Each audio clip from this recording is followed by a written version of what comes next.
વડોદરાના નવલખી મેદાનમાં પાણી ભરાયા છે। મેદાનમાંથી પાણી કાઢવા માટે આયોજકો મથામણ કરી રહ્યા છે। થોડો તડકો નીકળતા જ આયોજકો અને ખેલૈયાઓએ હાશકારો અનુભવ્યો। નવલખી ગ્રાઉન્ડમાં એક સાથે 70,000 ખેલૈયાઓ ગરબા રમે છે। નવલખી ગ્રાઉન્ડમાં વડોદરા નવરાત્રી ફેસ્ટિવલના ગરબાનું આયોજન દર વર્ષે થાય છે અને વિશ્વ વિખ્યાત આ વડોદરાના ગરબા નવલખી ગ્રાઉન્ડના ગરબા અને વરસાદને કારણે ગ્રાઉન્ડમાં કાદવ કીચડનું સામ્રાજ્ય જોવા મળ્યું। આયોજકો ગ્રાઉન્ડમાંથી પાણી કાઢવા માટે મથામણ કરી રહ્યા છે, ત્યારે હવે થોડો તડકો નીકળતા લોકો કે જેમણે હાશકારો અનુભવ્યો, ખેલૈયાઓમાં ખુશી જોવા મળી। આયોજકોના ચહેરા પર પણ ખુશી જોવા મળી। વડોદરા શહેરના ગરબા વિશ્વવિખ્યાત છે। વાત કરીએ યુનાઇટેડ વેની કે પછી વીએનએફ ગરબાની, જગમશહૂર ગરબા અને તેનું આગમન થાય એ પહેલાં જ જે રીતે સતત વરસાદ વરસી રહ્યો છે તેને લઈને શહેરના અનેક ગરબા ગ્રાઉન્ડો પાણીથી ભરાયેલા છે।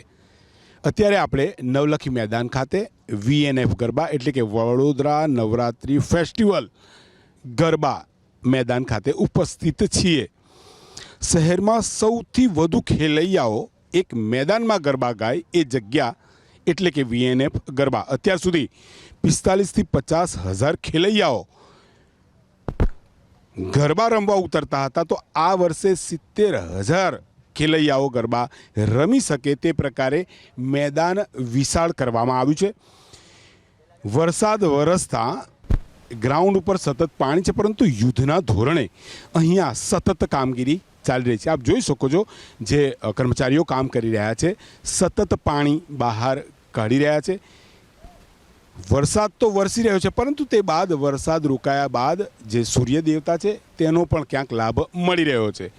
વડોદરા શહેરની વાત કરીએ તો અત્યારે આપણે જે વીએનએફ ગરબા મેદાન ખાતે છીએ, આ સાથે અનેક મોટા ગરબા ગ્રાઉન્ડ તમામ પલળી ચૂક્યા છે, પાણી ભરાઈ ચૂક્યા છે અને પાણી ભરાતા લોકો માટે ક્યાંક મુસીબત તો સાથે ગરબા આયોજકો માટે પણ એક ચેલેન્જ સાબિત થઈ રહી છે।